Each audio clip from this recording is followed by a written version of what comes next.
Axel Tuanzebe, Brandon Williams, James Garner, Andreas Pereira, dan Mason Greenwood memberikan sejarah baru bagi Manchester United pada pertandingan terakhir fase grup Europa League musim 2019-2020.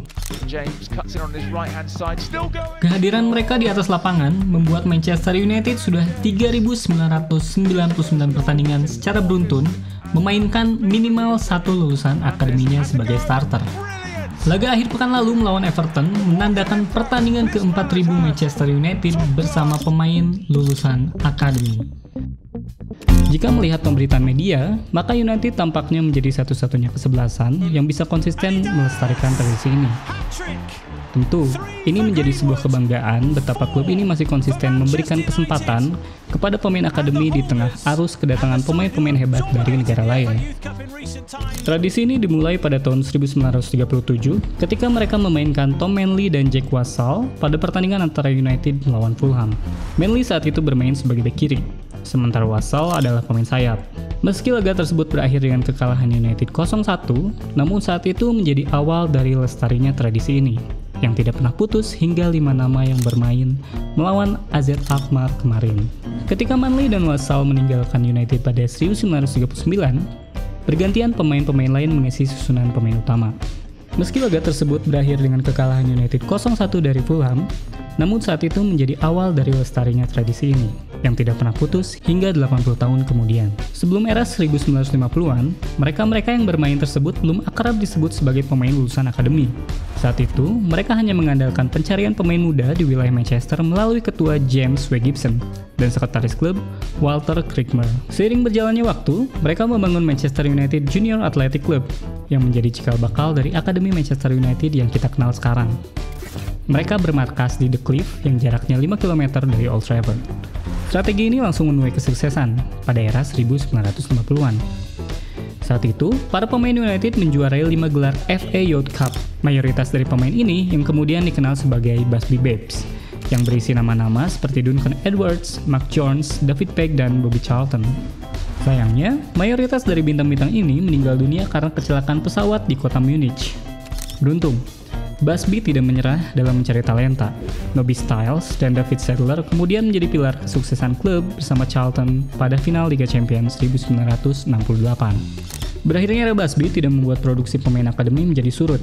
Meski karir manajer selanjutnya macam Wilf McGuinness, Frank O'Farrell, Tommy Doherty, Dave Sexton, dan Ron Atkinson terbilang pendek, namun mereka mewariskan beberapa pemain akademi yang melegenda bersama klub. Sebut saja Sammy McTroy, Arton Albiston, dan duet bersaudara Brian dan Jimmy Greenhoff. Mereka berempat menjadi pilar keberhasilan Manchester United mengatasi ambisi treble Liverpool pada 1977. Pada era 80-an, Norman Whiteside dan Mark Hughes adalah dua pemain lulusan akademi yang perannya begitu vital. Ketika Sir Alex Ferguson masuk pada 1986, ia langsung mendapuk Gary Walsh sebagai pemain akademi pertama yang menjalani debut pada era kepelatihannya. Bersama Sir Alex Ferguson, peran pemain akademi memang mencapai titik puncaknya.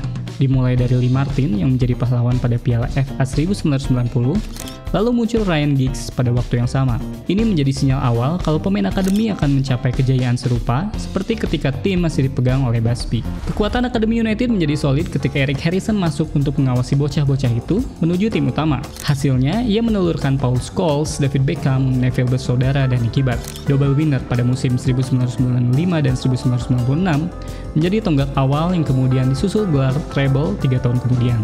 Class of 92 sebenarnya menjadi era terakhir di mana Akademi United berhasil mengorbitkan pemain muda hebat dalam waktu yang bersamaan dalam jumlah yang cukup banyak. Tempaan dari para senior macam Roy Keane, Peter Schmeichel, dan Steve Bruce membuat mereka langsung berada di titik puncak, meski usia mereka masih tergolong muda. Ketika mereka berada pada usia yang matang, Ferguson pelan-pelan menambah para pemain juniornya lagi dalam waktu yang berbeda-beda, seperti Wes Brown, John Ossie, Darren Fletcher, Johnny Evans, Danny Welbeck, dan yang terakhir Paul Pogba. Sama seperti era Busby, peran pemain akademi tidak kunjung berhenti, meski Ferguson sudah pensiun. Meski hanya 10 bulan, David Moyes membuat Adnan Januzaj menjadi pemain penting klub saat itu.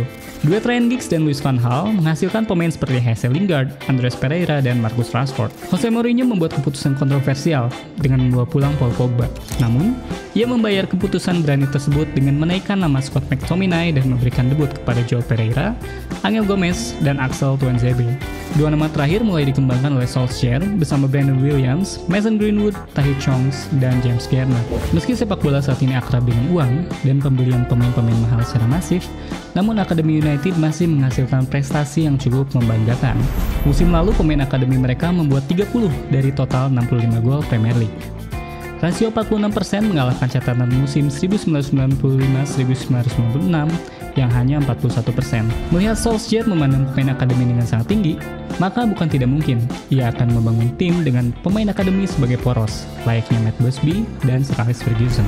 Idealisme ini akan berhadapan dengan kesebelasan lain yang mulai menggelontorkan banyak uang untuk membeli pemain-pemain bintang dari klub lain, dan hanya menelurkan 1-2 pemain saja yang berasal dari akademi. Semoga budaya ini masih bisa terus berlanjut. Pasalnya, industrialisasi sepak bola juga menghasilkan hal negatif. Klub kaya tinggal buang uang untuk mendapatkan pemain bagus. Sementara itu, klub semenjana hanya menjadi tempat tinggal sementara para talenta berbakat lainnya. Yaitu tadi pembahasan tentang pemain dari Akademi Manchester United. Silakan subscribe agar tidak ketinggalan cerita menarik lainnya soal Manchester United. Saya Prasetya Fadi Aditya undur diri. Glory Glory Man United.